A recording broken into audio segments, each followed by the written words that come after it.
Welcome to Stonk Insights, your one-stop shop for stock and crypto analysis and discovery.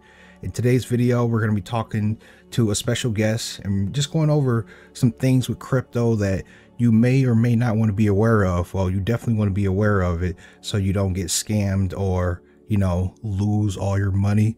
So we have here Mr. Tom Wilson. So I'll let you introduce yourself. Go ahead, sir. Hello. Yeah, thanks for having me. I've gotten into crypto just a couple months ago, so I'm pretty new at this. Typical DeFi dad, older 30s with a couple of the toddlers who keep me so busy that it's hard to have like an intense job at the same time. So I found that crypto has been good for my work-life balance and been able to, make some progress with the investing while still taking care of the kids at home, especially with all the COVID stuff that's been happening. They get stuck at home for 1 or 2 weeks at a time. Right on. Yeah. I got a couple little ones myself, so I definitely feel you on all that. So you said you've been in for a few months, so very new into crypto. Let me ask, what was the first crypto that you purchased? Well, over Christmas, my buddy just showed me the Defi, crypto.com DeFi wallet. At that point, Crow had been on a tear, so he was making money just holding it and doing their normal staking. And then we saw VVS in the DApp list, or if you go on the CDC DeFi wallet, you can see that it links to some Cronos projects. So we just started looking at VVS. At that point, it was still pretty early. So we messed around with VVS a little bit. I think the first thing I did was participate in the single finance launchpad. Okay. Yeah, I remember that launchpad through VVS. Yeah. So very new then. Yeah. So the Cronos blockchain, I believe it was released last year in November, or the mainnet went live sometime in November or into October last year. So yeah, for you to be in Cronos, well, luckily you were at the forefront of it, when it was just released. It hadn't been out for a while, so you did get in kind of early as far as Cronos goes. So that's pretty cool. So as far as I guess your experience level, is it just pertaining directly with Cronos, the Cronos chain through crypto.com? Yep, that's it basically. Yeah. I got involved with the Ducky DeFi project when it listed in the DeFi wallet there. Right on. I was kicking myself because I waited a couple days before investing. At that point, it had gone up already a lot. Right on. So I made some money, lost some money, made some rookie mistakes, like buying every dip and making a liquidity pair at the peak. So still very much learning. But over the last, 3 months now, I've been down 70%, then up 100%, and now, kind of after the last couple of days being down in the market generally, it's probably closer to where I started. But a lot of learning so far. Right on. And I mean, that's how it is for everyone that starts out, in DeFi. In DeFi, I'm going to say that in general because, you can buy crypto from Coinbase, crypto.com, and technically be, a crypto investor, but, DeFi is another monster as you've, found out, being so new to it. And I guess this is going to be a better than what I expected, discussion or whatnot, especially with the topic at hand, because a lot of these things you're going to be seeing brand new, being that, you're so new into, the crypto space. So this is going to be interesting. So, the topic on hand that we're talking about are crypto scams, schemes, and whatnot. We have the scammers and the fraudsters. They're out here in many forms, in many fashion, and it's just evolving over time. So it is very important to be aware of what's going around, in the crypto space, and especially in DeFi, because it's for the most part unregulated at this time, and it's going to call on the individual to be more self-aware than ever, because you don't have anyone to look to solve your issues. It's all a personal endeavor. So yeah, with that being said, what type of, and I know we've already talked about this, so I'm going to leave the floor to you and talk to it as much as you want to, but what type of crypto schemes or scams have you been involved in, or have you witnessed yourself? Yeah, I know that we brainstormed, and there was at least 10 that came to mind right off the bat. For me, it's a lot like being a tourist in a different country that has kind of these tourist traps set up. Like, I've been to places like Paris or Cambodia, where there's very well-established scams that are running all the time, and it's just a rotating door of people coming through. So I like to think of crypto as kind of like a scammy tourist trap, but like magnified.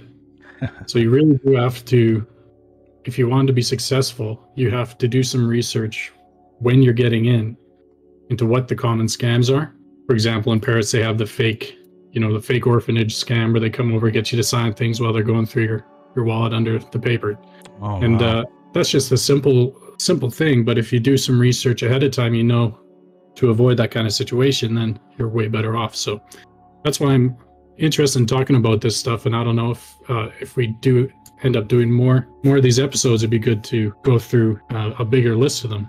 Yeah, absolutely. And, like you said, if you're not aware of it, you are going to be susceptible to such scams. I've never been to Paris or France. I've heard about it from multiple individuals, of how rampant it is, to get scammed, or, for how high skill level the thieves are over there and whatnot.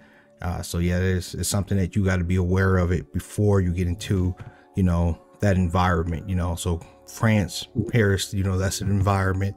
DeFi, blockchain, that's an environment. So everything is separate, but they have their own rules and regulations that you have to follow by to, stay away from being scammed or whatnot. I'll speak to one that we're both familiar with, that happened within Ducky DeFi. I'm not going to leave any names or whatnot, but we're in an environment that's supposed to be trustless, with DeFi. You're going to hear that, not you specifically, but to the general audience, you're going to hear that a lot. Trustless environment, so when you come to a scenario where you have to trust a certain individual, to not get scammed, it can get a little tricky. So within, our Ducky DeFi group, that happened to such an individual, they were thinking that another individual was a part of the group, was a quote unquote OG of the Ducky DeFi group, and they trusted the individual, and they forwarded, they sent them an NFT of some sorts, and unfortunately that person didn't send them back the funds that they were supposed to send back. So something you got to be aware of, being in a trustless environment. You can't trust, you really do have to, take the extra measure to trust people, and if that's what you're going to do, if you're going to do something that causes you to have to trust someone, it does take a little bit more effort, in this type of environment, because it's harder to peg things down. There is no police for DeFi.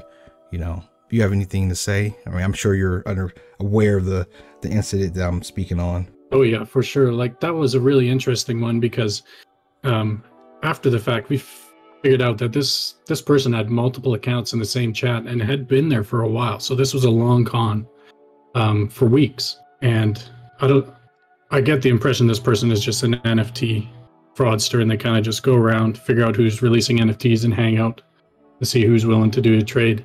Right. So they had multiple accounts, men and women, different profile pics, and they would talk to each other, and then they had a little bit of an odd style, right? And then you'd kind of only really connect the dots after they had stolen the NFTs that they were all together. Yeah. And then of course with Cronos Scan, you can go, follow the funds and figure out, where they all went. And if you look deep enough, I think what I found is that there's a wallet that all these payments of all these transactions kind of get funneled to. So I think there are these people that do it for, multiple channels at once. Who knows who the real person is, if they even have a real identity, if you look. Right.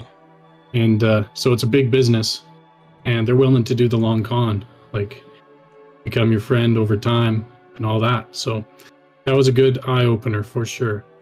Some interesting, just from my point of view, with you saying like how new you are to DeFi, you did a little bit of coffee zillaing there, you know, like you were able to go to the blockchain, look on Chronoscan and see exactly where, you know, the transactions, the NFTs are being transferred to. So you get to find out where all the fake wallets are, you know.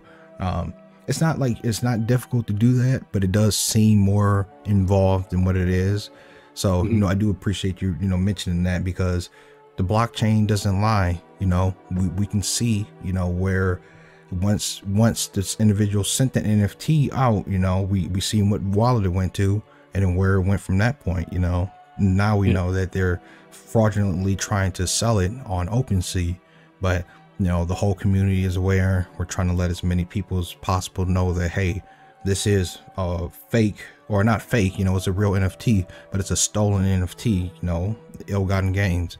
Yeah, I do think it's a good idea over time to get familiar with Chronoscan, and so that you can look into the wallet that you're about to send something to. I think, you know, unfortunately, there's not much that can be done after the scam happens, because a lot of these, you know, they're not tied. Well, none of these wallets are tied to people in any way that is useful for us in terms of getting our funds back. So really, maybe if you get more familiar with the Chronoscan, then you could see some hallmarks of what looks like a fake wallet. It is a double-edged sword. You know, you can follow the transactions and whatnot, but you don't know exactly who the individual it is, you know, as opposed to, you know, the fiat world, the real world. You know, it may be harder to actually, you know, track down funds or whatnot, but once you get a name, well, you have a name and a face to, you know, put that on, you know, like this person is a fraudster, you know. So it is interesting that, you know, we have all these tools, and you know, we know it was stolen, we can track down the wallet, but it doesn't really do anything. You know, you can't contact the authorities because there's no authorities for, you know, this type of thing, not yet. Yeah, I think for me, well, the thing I'm going to take from that is that I'm not going to do these private transactions anymore, unless you know, well, I mean, maybe there's an exception, but I even did one of the similar transactions to somebody that I didn't know for very long, and he you know, I sent him the money, and he said, "Oh, actually, I have to go for dinner. I'll get back to you in a couple hours with the NFT."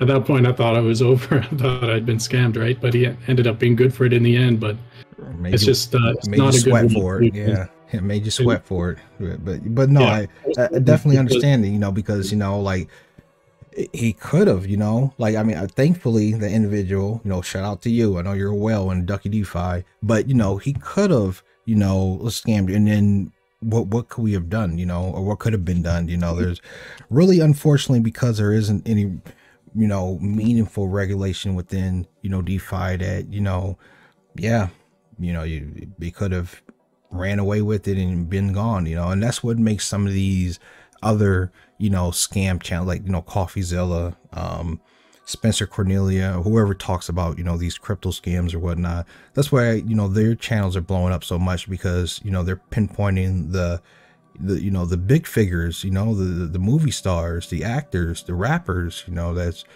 being involved within these crypto scams. And unfortunately, even with them being caught out, you know, nothing meaningful happens, just because of the nature of crypto at this point in time. Yeah, that's right. So you just have to build some kind of like ways that you interact with the system, and just don't deviate from them. I mean, the biggest rule, which I still saw somebody get scammed the other day, is he got introduced to DeFi by his buddy, and his buddy said, "Yeah, don't worry about your wallet seed phrase. I've had to give mine once to somebody. It's not a big deal." Oh, wow. And so he gave his out and got all his stuff taken. So that's golden rule number one: never share your seed phrase to anybody, not even to your best friend, because it might not be your best friend on the other side. And you tell them, Tom. I mean, and then it's so, I mean, the way I look at it, you know, I mean, the way it's like your keys, you know. Even if I had a best friend, I'm not making a copy of my keys and giving it to him, you know. You know, yeah, I like you, I will invite you in, but I'm not giving you keys for you to come in and out of my property, you know, whenever you want to, you know. It just, it kind of sounds, it is common sense, but I don't think people see it like that way in DeFi yet, you know, not knowing how important you know, it is to keep that seed phrase like under wraps, you know. And I'm not gonna lie, I've almost, you know, I'll state this real quickly. I almost got that way, you know, when I first got into DeFi, you know, playing around on the Binance Smart Chain side. I was having an issue with a crypto exchange that was trying to interact with, and I went to their Telegram group, and I got messaged by this crypto exchange /support. You know, we all seen that, and you know, they sent me to some site, you know, so, oh yeah, you know, you just need to provide your seed phrase. And I had heard, you know, plenty of times from other people, you know, not to get your seed phrase out. So that was an alarm bell for me. But I was on the cusp, on a precipice of giving them my seed phrase just because I was having issues, you know. And then I started to ask more meaningful questions, you know, ask them, hey, why are you, you know, messaging me outside of the group and not within the group, you know? And they gave some silly answer, hit me with a bunch of sirs, and it's like, okay, something's wrong about this. So luckily, you know, I avoided that at the very, I'm telling you, at the very, very end. But it's out here, you know. And, you know, for someone who's new and someone who's not really paying attention to the fact that that seed phrase is like your car keys, you know, like your house keys, you know, it's that important, you know. I'm sure that, you know, these scammers for that, even, I mean, for us, it seems like basic, but, you know, I'm sure that, you know, that's still a very profitable means of scamming people just because of how new, you know, this all is. Mm-hmm. Well, that's got to be the #1 scam for sure.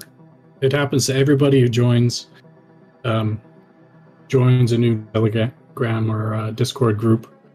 And as soon as they get there, you know, hi, I'm new to crypto, they get hit with that scam. And I think it works all of the time because it's so disorienting when you first get into crypto. Like these kind of chats, you don't know what's real, what's not.